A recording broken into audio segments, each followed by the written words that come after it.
Welcome to Chillin' 101. We hope this video helps. You start by confirming access. Sign into Sharepoint with the account that will sync. Once signed in, open the site and go directly to the calendar or events web part. Make sure you can view items. Next, find the calendar ribbon and click Connect to Outlook or the Sync button to initiate the bridge. You do this now because permissions and the right view determine whether Outlook can accept the calendar. After clicking, expect a browser prompt to open Outlook or an ICS feed confirmation. Once Outlook opens, accept the prompt to add the Sharepoint calendar.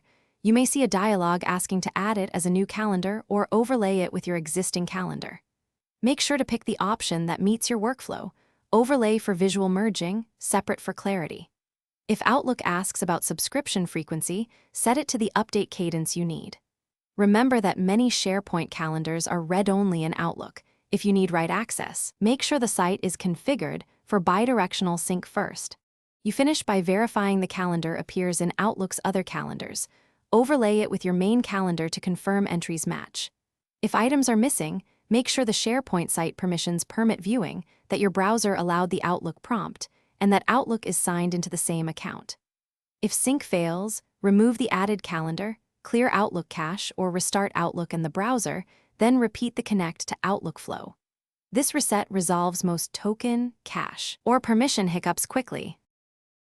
Thanks for watching. Consider subscribing if we helped you.